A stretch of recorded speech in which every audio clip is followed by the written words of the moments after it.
So, end of season 8. Yeah. Finale. Yeah. Thank you. It's been a pleasure.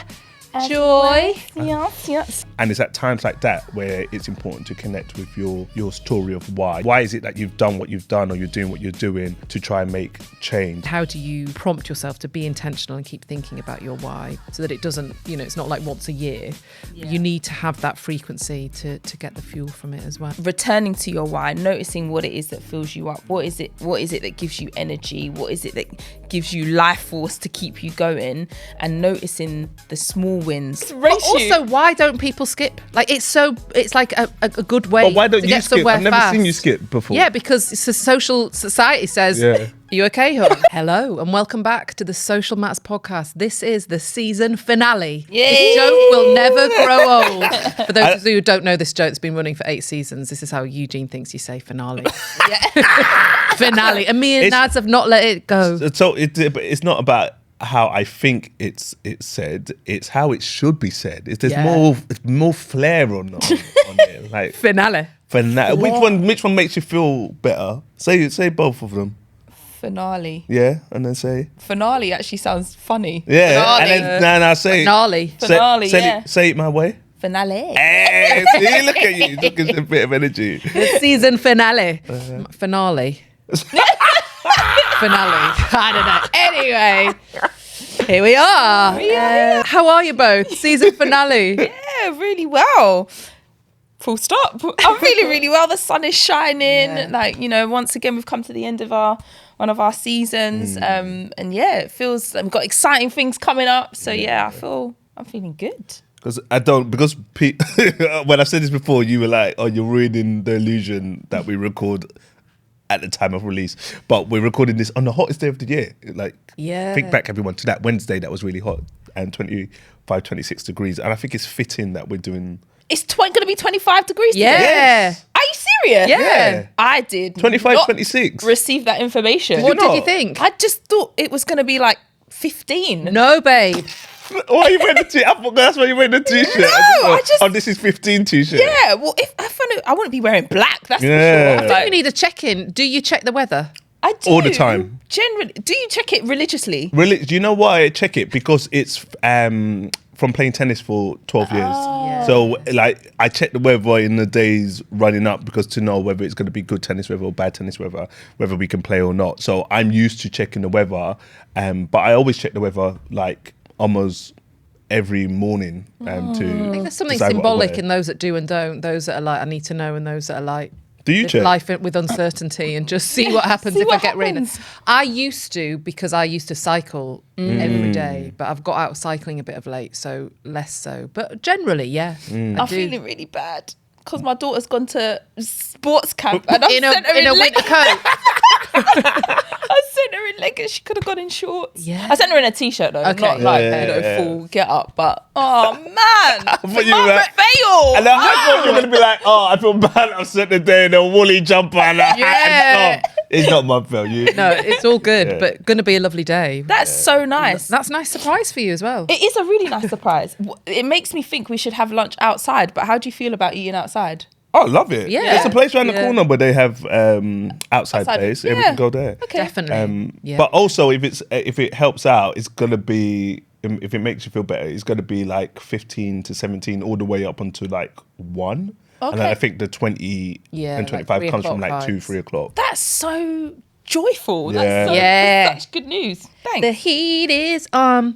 So we thought we'd do like old school check-ins like we used to back in the day when we had 25 minutes of check-in and 3 minutes of content. Yeah. Good stuff. Because Good time.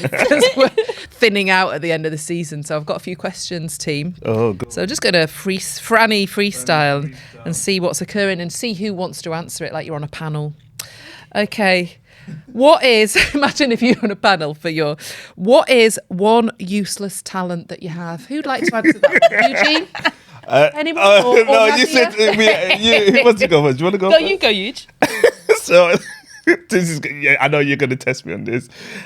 So firstly, all my talents are very useful. Yeah. Right. But I think the useless talent that I think I have is the ability to tell the time within 1 or 2 minutes without seeing a clock. But I think I've told you this. Have I told you guys this before? No. So I used to be able to. I haven't tried it out, but I used to be able to tell the time after a period of not looking at any clocks and get 1 or 2 minutes in accurate. So that was a talent that I had, but I haven't tested it out. What time is it, Huge? I knew you were going to ask me. So I think the time right now is hold on, 9:17. Yes, it's 9:18. That's a useful talent. No, well, everyone has a watch or clock now on phone. It's not useful anymore. But in 2001 and 2, I was the man. Everyone, has anyone got a time? Well, actually, you like the talking clock ring you up. What time is it? So yeah, that was my useful talent. Yeah. I have a very useless talent. Oh, sorry, that was my useless talent. I'll get onto my useful talents at another episode. Sorry, Kev. Useless. Yeah, I don't even know if it's a talent, but it's just something that I noticed that I do, that I always clock whether someone's engaged or married as to whether they're wearing a ring or not on their finger. Like I could just always, oh yeah, that person's engaged or married. I can vouch for that, because we'll be places and you'll be like, engagement ring, marriage ring, and I don't even know what ring, what hand, what finger, and I'm like, what? Yeah, I don't know. Is that from previous looking? Do you know what? I was really trying to think about where this has come from. Yeah. And so me and my husband, we were together for 10 years before. Here we go. Okay. It was something that I would just be like, I just want to see other people's engagement rings. And I want one, husband. And I want one. Sort it out. I love it. So I think it's from that. And then now it's just like a thing I just really admire, because then once we did get engaged and like, there's a whole story behind my ring. I was like, I'm just really interested in other people's rings and, how they fit together, how they sit together. So yeah, I think that's where it originated from. So your eyes automatically go to people's fingers and stuff like that? Yeah. What? Just for engagement? Are you just talking about engagement or wedding bands as well? Maybe it's because I'm looking for an engagement ring. I just see that they're wearing a wedding ring anyway, if they're not wearing an engagement ring. But I do it, with kind of everyone. Nice. So, this is coming up to what? Your 9-year wedding anniversary? 8 years. Yeah. Come on, 8-year anniversary. You have to get another ring, right? I mean, you're talking my language, bro. You're talking my language. It's a good thing he doesn't listen to the podcast. Yeah, he'll never know. What's yours, Freddie? Yeah, it's an interesting one. I like it. I can't think of any. I mean, I can think of talent similarly huge. A talent, like friends often call me the Jazzy Magpie, because I can find treasures. You've got so many names, friends. Treasures and gold. Really? Money. I find money all the time on the floor. Been to festivals, found 20s, 50s. Yeah, or looking. Yeah. I love it. Money, gold, diamond, treasure. Engagement rings from Nest, Jazzy Magpie. So yeah, I've got an eye for finding things. Yeah, I think I can see kind of patterns and people, but again, that's actually a helpful talent. So again, I'm thinking like a festival or places where you need to find someone. I can find them. Are you good at Where's Wally? Yeah, I like kind of Where's Wally. I like Where's Wally. I can skip fast. That's quite a useless what, as talent. in skipping rope or skip down the road? Skip down the road. Oh, that's it. But again, that's quite a useful talent, because if you need to get somewhere quick, yeah.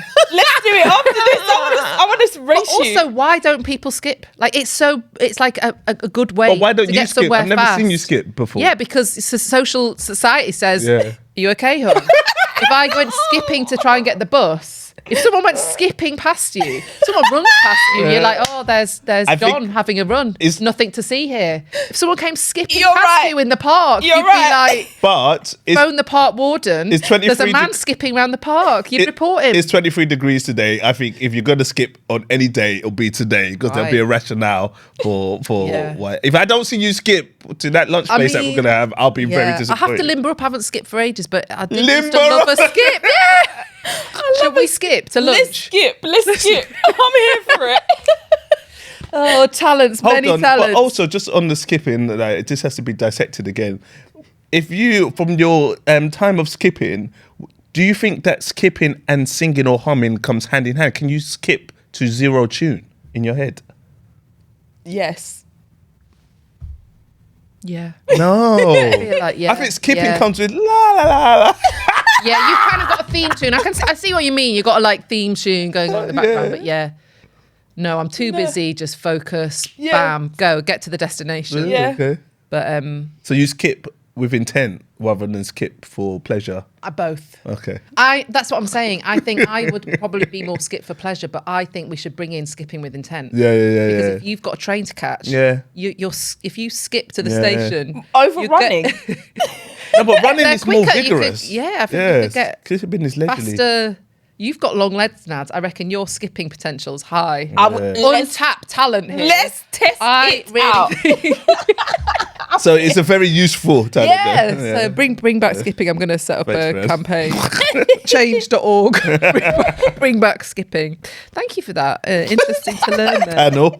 The next question. What's a trend that you really don't understand? This is bringing our auntie and uncle status in here. I really don't understand. Do I even know any new Yeah, trends? let's we don't even know what's No, a it doesn't trend. have to be a new trend. It has to be a trend. This is going to show, like, because I really don't know what it is, but I've seen some sort of trend, and maybe you two know it, where people have some sort of animal attached to their bag.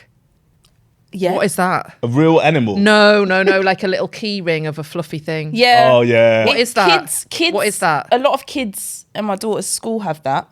But children, I think adults as well. Oh, adults. Yeah, like a Oh. thing attached to their bag. I don't know that Yeah, as a I trend. feel like I need to Google it. Yeah. Okay. Right, you be thinking of yours whilst I Yeah. Google up. Google up. You know when selfies first came out? Like the thing I didn't get was filming yourself doing things. I didn't get that for a long time. I don't Do you know. get it now? I don't know if I do. I don't know if I still do. Like, there are some times when, I'll film us doing stuff, but it feels very odd. Like, it's helpful for content, but sometimes I just think it's such an odd thing to film yourself doing something. I find it odd. I find stuff like that strange if you're not a content creator or an aspiring content creator, because I think for content creators it's their job. Yeah. So Yeah. it's what they do, so I get it. But for people who maybe do it, that would definitely sound like uncles and aunties. But I don't I if you want to do that, that's fine, but I don't get it that you're kind of recording yourself for a long Yeah. I mean, I enjoy watching videos. Same, yeah, that's it. I do, but yeah, I don't know. Yeah. There's something odd. Yeah. I found the keyring thing as well. Like it says like a Gen Z That's what we major don't get. trend driven by a desire for personal expression, nostalgia and bag charm. Bag charm. Yeah. So bag charm styling where accessories are hung from bags rather than just used for keys. This aesthetic is heavily influenced by Japanese, I'm butchering it, kawaii. This is again probably show culture, Y2K fashion and viral social media trends. So yeah, just having, so it is adults as well. Yeah. But yeah, that. Nice. But I'm gonna get one now for my Yeah. backpack. Or a rhino. now that I understand it, maybe I'm like, maybe. But that's the Maybe I thing. do get. I guess it's that thing, isn't it? Of like thinking, maybe I just didn't know what it was. Like, why haven't I got these fluffy things? Now I'm like, maybe that is a form of self-expression. Should we all get a fluffy toy for Yeah. Yeah. Yeah. Next Why not? season. whilst we skip along? Yeah, exactly. We're gonna be doing all this stuff. My one is, I just thought of it. The ones that I don't get is the accessories on Crocs.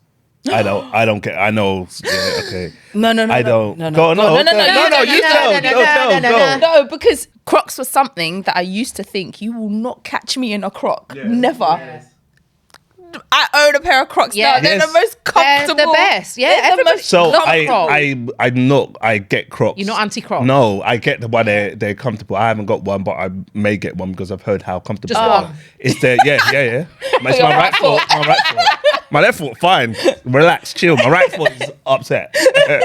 No, it's the accessorizing. Is when people put the little badges and stuff like that. Love it. Why? Because Does it make it more Nadia has comfortable? Crocs with accessories, so you need to be. No, careful I'm what you not say. careful. Is it more comfortable when you have the accessories? my Crocs don't have accessories. Oh. My my daughter's Crocs have accessories. Yeah, But because she's Gen Alpha. I thought you had an accessory. No. They're just jazzy Crocs. Oh, okay. They're like, you've got something on. There's something on them, right? there's fur inside them. Ooh. They are so comfy. They're so comfy. They're so good. My husband bought them for me, and I was like, I can't wear Crocs, and then I put my foot in them, and I was like, it's a wrap. Like, everyone's on them. I'm all right with it. Yeah. Yeah, but I'm not criticizing Crocs. You guys are defending Crocs. I'm for Yeah, that. it's the It's yes. So it's, and again, it's around the trend. I don't get why people. It's like my fluffy bag thing, isn't it? Accessorized. Yeah, I don't get it. But I don't. Why don't you just put a statue of something on your Nike TNs then? No, but didn't there used to be like little lace jewels or things that you could get to just like? I don't get that. I don't get the accessories on Crocs. So that's one your that thing. I would You don't get that trend. No, I don't get Fair. that trend. Also, one trend that I don't get is podcasters. Everyone's got a podcast. Oh God, tell me about it. Why? Thanks, team. Love that. And we've learned something new about things we don't get. So we were going to have a conversation today about connecting with your why, because it's something that we often talk about in our training and we think about as diversity, equity, inclusion and belonging consultants, trainers. I'm just thinking about what we mean by that and why it can be helpful when thinking about doing the work, just like yourself, but I think also in kind of workplaces as well. So yeah, I suppose just to start off with, what is your understanding of when we say like connecting with your why? What does it mean to you? Yeah, I think there's a lot out there around the importance of why. I think for me, especially in the work we do, and also in the context of the world that we're living in, very live right now, issues in the world around discrimination and exclusion. And I think for me, when times are really hard, emotionally, practically, psychologically, it gives people the feeling that what I'm trying to do to make a difference and how I'm trying to do it is not making a difference. So I'm going to retreat to protect my spirit, to protect myself practically, and not move forward with trying to contribute to the change that is meant to be made, or the activism. And it's at times like that where it's important to connect with your story of why, your origin story. Why is it that you are doing what you're doing? Why is it that you've done what you've done, or you're doing what you're doing to try and make change? And that could be, for a lot of people, connected with personal experiences, could be connected with loved ones, could be connected with the idea of creating a better world for their children and grandchildren. And it's that motivation that keeps people going. Is when I think about the why, it's almost like the fuel that powers your engine. Because a lot of the time, especially with all of these topics around EDI and change and diversity, a lot of organizations and individuals, they think about what and how, because that is almost measurable. What are we going to do? How are we going to do it? What change do we want to see? But sometimes neglect why are we doing it? And the importance to start with why and connect with your why is that it's the fuel that is going to propel your engine and your car. So yeah, that's my kind of view reflection. Yeah, and it's making me think a little bit about, the idea of, you can kind of tell somebody what to do, and they can do it, but if they don't connect with the purpose or the why, then are they going to, I suppose, maintain it and like sustain it, or maybe even do the thing with love and with passion, or whatever it is that you wanting them to do or not do. So yeah, I think there's something helpful about understanding the logic of something and coming back to, okay, but why does this thing need to be done? Because I think it connects back to, I suppose, purpose and intention rather than just doing something or not doing something for the sake of it. Yeah, I like that. I link as well with kind of, well, both of your points, but I think just building on what you're saying around purpose, because I think for me, connecting with the why really links that kind of purpose and that motivation, so that whatever I'm doing, particularly thinking in the work that we do, there's a like coherence to kind of why I'm doing it, linked to my values, rather than just thinking, oh, I'm just doing this thing without any purpose or direction. So it helps kind of keep me grounded and stay in the work, because you're like, this is really important to me because of my values, which helps kind of keep you motivated. So for me, I think it's that sense of kind of purpose and authenticity that comes from having that like clear sense of why you're doing it, and not just kind of mindlessly going on with no clear purpose or direction. So I think when they come together and you have that sense, it can be really anchoring, but also offer clarity, which is a nice feeling, rather than just thinking, oh, what's going on? So yeah, definitely. And a great way to illustrate it, I was just thinking about this, is people training for marathon. So your girlfriend's running a marathon. So many people that or a number of people I'm connected with or I've heard about are like in where your girlfriend is, this stage of like really doing week and a those long half. runs. Yeah, exactly. Doing these long runs and things like that. And people, I haven't run a marathon, you two have, you'll know, but people who run a marathon, why they're doing it, what makes them, or why they get up early in the morning, why they run 17 miles every week or whatever, it's connected with the desire to raise money for a charity that's important to you, and that's the fuel and that's the motivation that keeps you going.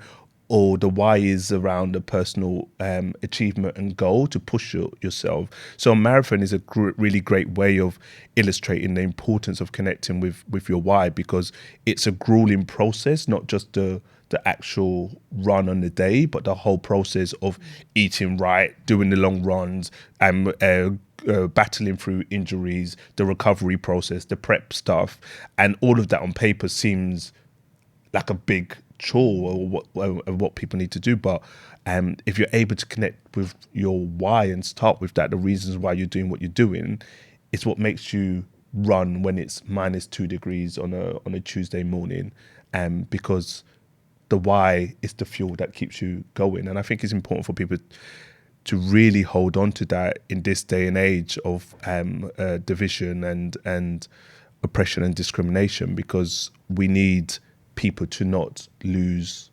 hope and not lose their reasons why they continue to do what they're doing, really. It's so funny using the marathon kind of analogy, because actually in reality my girlfriend's just asking me every day, why am I doing this, why did I choose to do this, why? But seriously though, like I joke that I'm her like psychology coach. She's got a friend who's a runner who does the actual like running bit, and I'm like, right, but one of the things, and she does genuinely say this herself, is like that, like I chose to do this, and that also links with the why of like choice. I think that is kind of really important.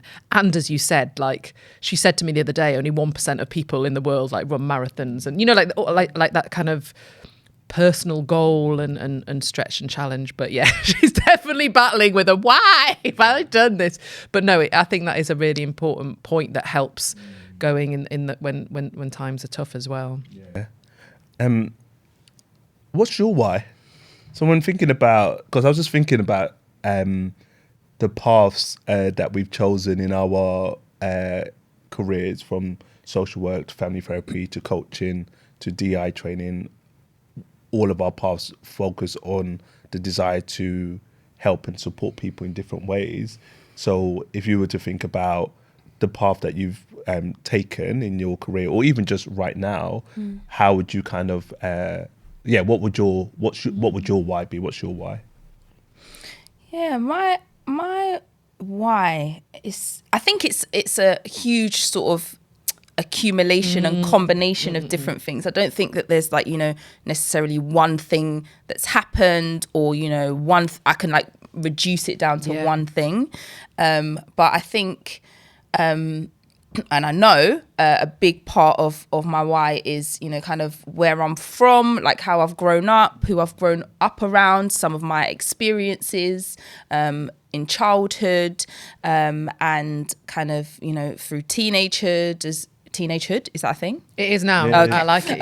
And has kind of led me to want to work with people. I've always worked with people and especially young people, and that's always been something that's been very kind of life-giving for me as well. Yes, it's hard. Yes, it's challenging, and you know, it fills me up. And you know, a big part of my why is my faith and my kind of relationship with God and Jesus, and what that does in terms of helping me to hold hope, and try and kind of bring some of that hope to the people that I'm working with, and you know, thinking as well about kind of justice and social justice as well. You know, Jesus was all about social justice, so that's something that definitely kind of drives me and encourages me and fills me up when I'm feeling discouraged and kind of when I'm finding it hard. So I think it's a combination of different things, wanting as well to sounds very kind of I was going to say produce. I'll say like wanting my daughter to also be a good person and a good citizen as well, so kind of contributing helpfully to the next generation to be able to kind of bring something hopeful and helpful to the world. So I think it's lots of different things for me that kind of makes me think about the why. You know, what it's really difficult to kind of say, it's that one thing. Yeah. Love that. And I love your reflections on your daughter as well, because that is a lovely thing of like thinking next generation coming through, of like not only thinking about the world for your daughter, but also her being in the world. I was like, we need more of her. Yeah. So what a lovely thing. Like, that's a wonderful thing. I think I'm quite similar to you. Like, I don't think there's one particular thing, but like multiple factors into the pot of why.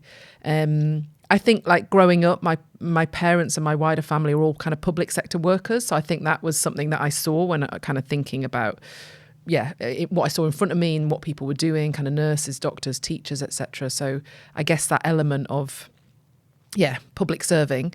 And with that came a kind of an introduction to social justice, particularly from my mum, who I saw going on like marches and different things. So I think, these were things that were kind of, I guess, as I'm kind of forming and developing, similar to you, just loved working with people and always have. So it's interesting. I never saw myself having a corporate career, and not that there's anything against that. I guess, like I say, is it just that that's not what I necessarily saw, so it wasn't in my thinking.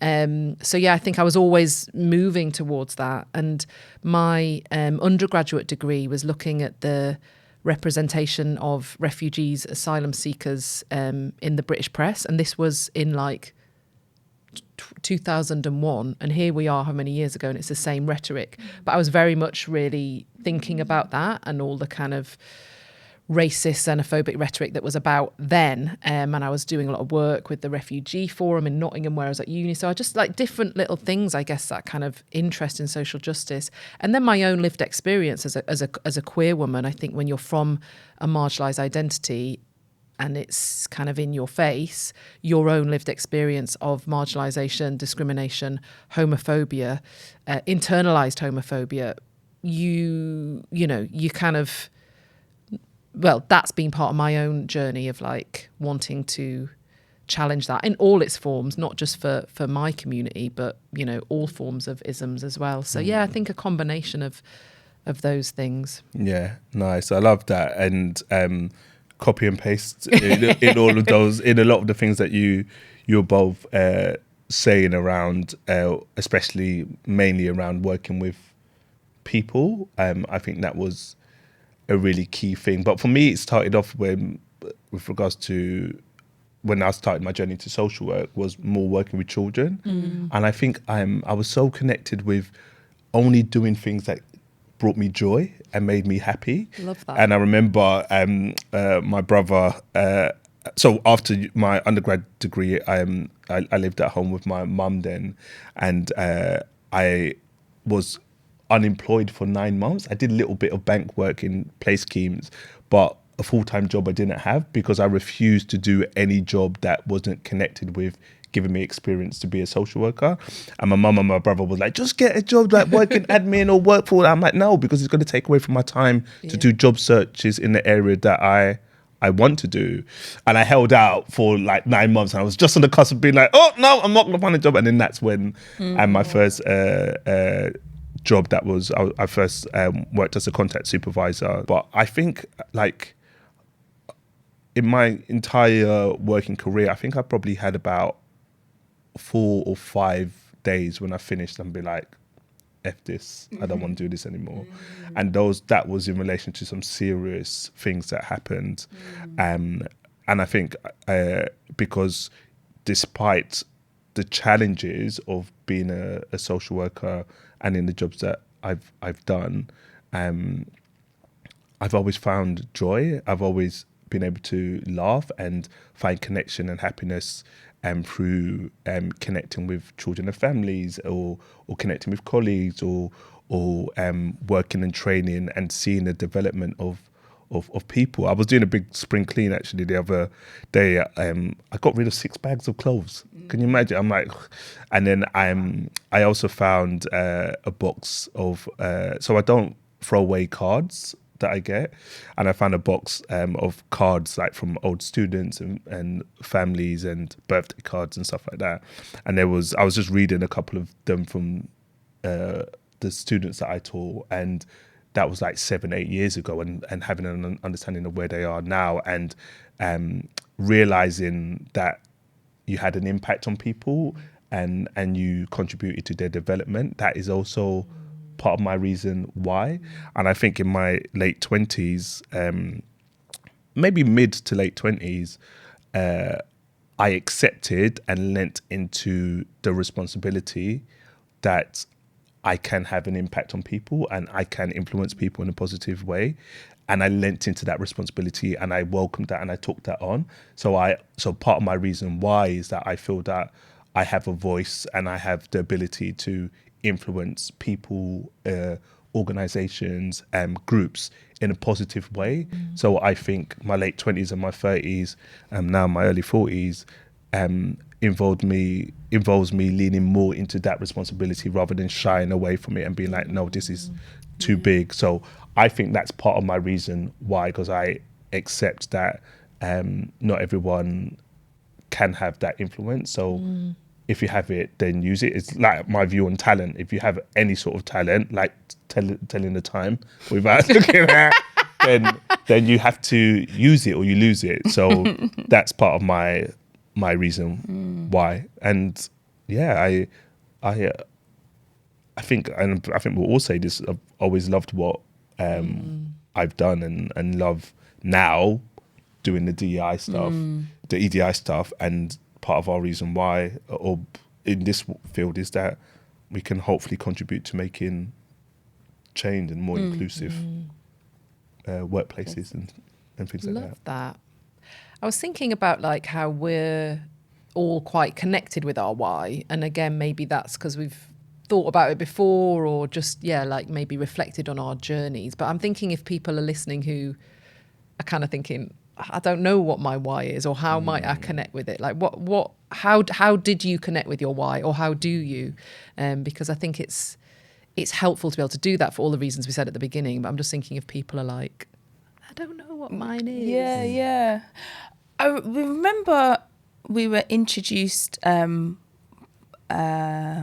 our friend Hass, shout out Hass, to the concept of ikigai. Yes, it's this Japanese concept, idea about how that helps you find your why. So connecting with things that, what gives you joy, what does the world need, what can you bring? Like it's almost like overlapping kind of circles that come together, and then it helps you find your why. I think that was a really helpful exercise for us to think about, not just us as at Social Matters, but I was thinking about how that might be a helpful exercise for somebody to kind of carry out if they were finding it difficult to think about their whys. I thought it was.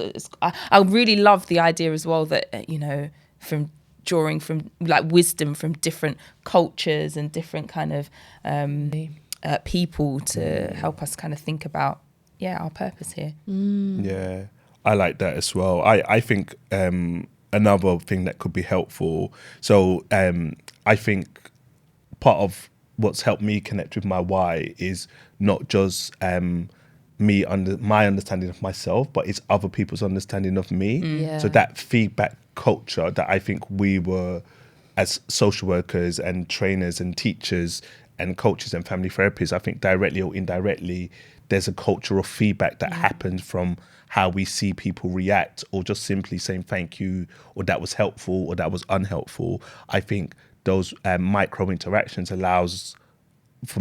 allowed me to get a better understanding of how I'm perceived and how that compares to the perception I have or had of myself.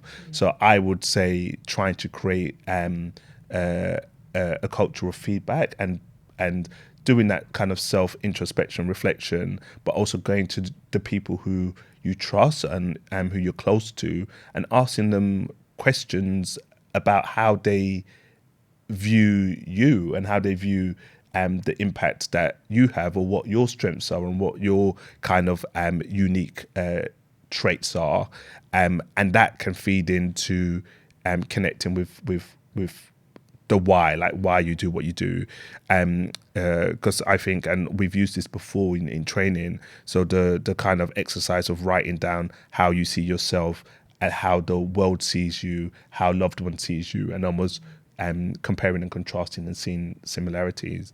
Also, I think I would say to people, don't hold on to, I think we're very much focused in life on outcomes. Like everything tells us, let's focus on outcomes. So now we've done this exercise. How does this lead to us getting a new job or earning more money or blah, blah, blah. And I think that's important. But I think when we think about connecting with the why, I think is an opportunity to slow down and not be so outcome focused. Just stay in that reflection moment and think about the different stages of your life, from kind of childhood. Think about the social graces in relation to your childhood. Think about teenagehood. Think about the social graces and experience in relation to teenagehood, early adulthood. Because I think that reflection and around your life experience and the different social graces, from race to sexual orientation to education to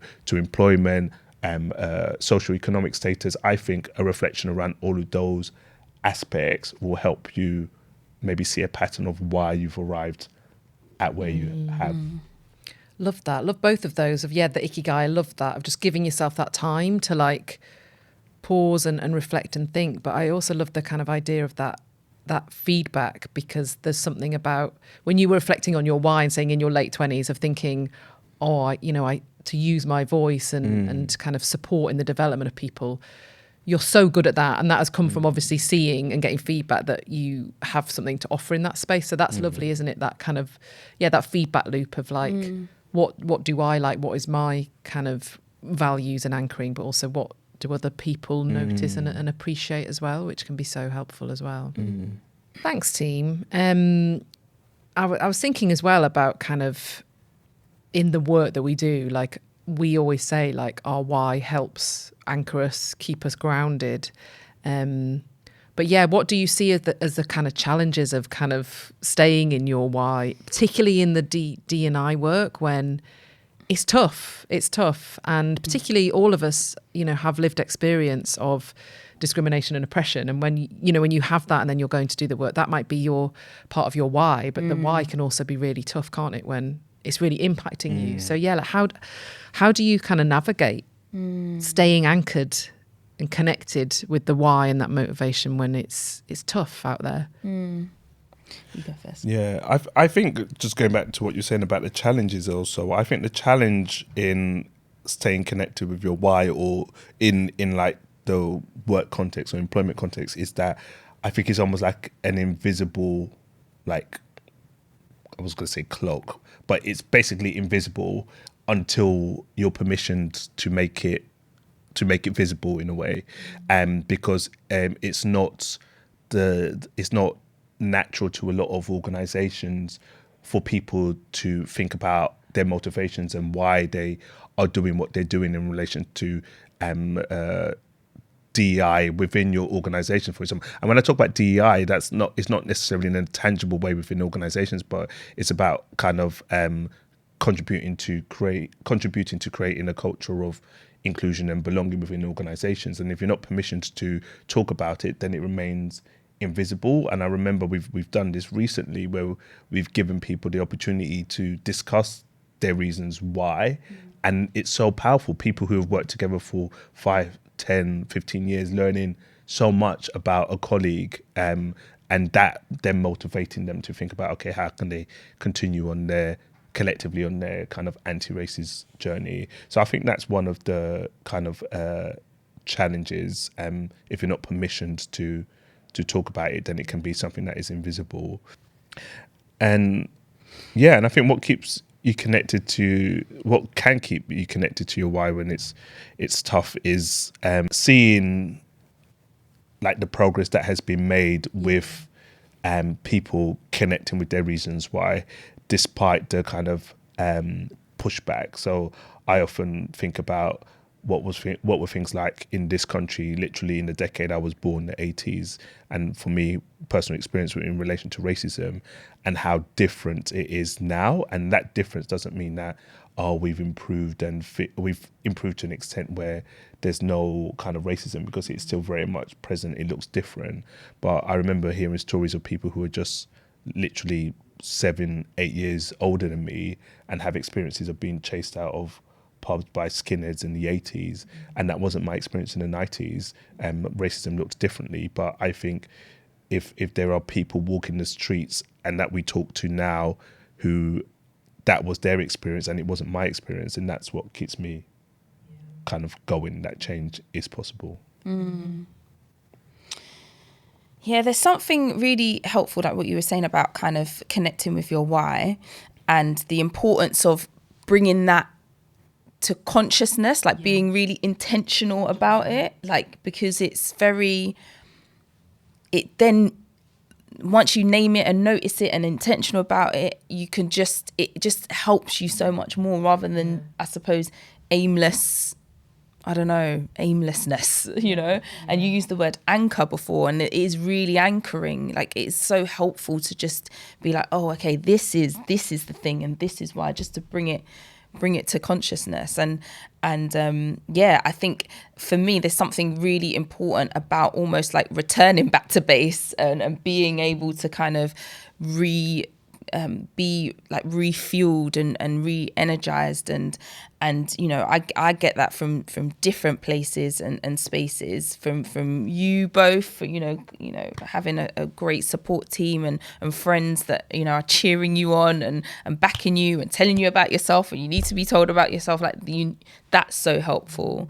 And also like returning, I've spoken a lot about my faith, but returning to like my faith community, my team, who rejuvenate me, returning to kind of spending time praying and thinking and connecting and arguing with God, and all of that stuff is something that really is really helpful for me and helps keep me going when times feel really difficult. That returning to the anchor for me is my faith as well. So and I've got an incredible husband who cooks me incredible food and keeps me sustained, like physically as well. So I think, just to answer your question about what are the things that kind of keep you going, I think it's returning to your why, noticing what it is that fills you up. What is it that gives you energy? What is it that gives you life force to keep you going? And noticing the small wins, like noticing the times when you have been able to do something different, when you have been able to have impact in some way, even if it's small, when you have been able to kind of bring somebody hope, even in the small ways, because you can just get so lost in the hugeness and overwhelming kind of negativity of what's happening in the world, but how can you kind of in the small ways just keep hold of the things that are going well, because they are out there. You just have to again be intentional. Find the gold, the treasure, the engagement rings. You have to be switched on to looking for them. Love that. And I think I'm pretty similar really, of like keeping it on the agenda, and we're lucky because we do talk about it a lot in our work, so I think it is something I think about a lot. But if I haven't for a little bit, every time I do, whether it's through our training or our own conversations, the benefit of feeling anchored, feeling rejuvenated, so you almost get this instant physiological feedback of like fuel, fire in your belly to keep going. So similar, just keeping it on the agenda for self, but also with others, having that conversation, because hearing other people's why, connecting, just gives that power of kind of community and can be really kind of galvanizing to keep going as well. So similar things of just noticing those small moments in the micro, and the macro feels overwhelming, and just how do you prompt yourself to be intentional and keep thinking about your why, so that it doesn't, it's not like once a year, but you need to have that frequency to get the fuel from it as well. Thanks, team. That's been a really lovely conversation. I enjoyed the check-ins and enjoyed, connecting with our why. Yeah. So, end of season 8. Yeah. Is it? Oh, yeah. Gosh, yeah. Finale. Yeah. Thank you. Yeah. It's been a pleasure. Joy. Yes. If you liked this episode, we'd love to hear about your whys. Please share, connect with us and let us know your whys. If you want to kind of follow us, you can find us on Instagram @Matters Podcast, on LinkedIn, Social Matters. And you can also watch us like Mar and Pa Feely on YouTube, the Social Matters Podcast. Thank you. And it's season 8. Bye. Bye.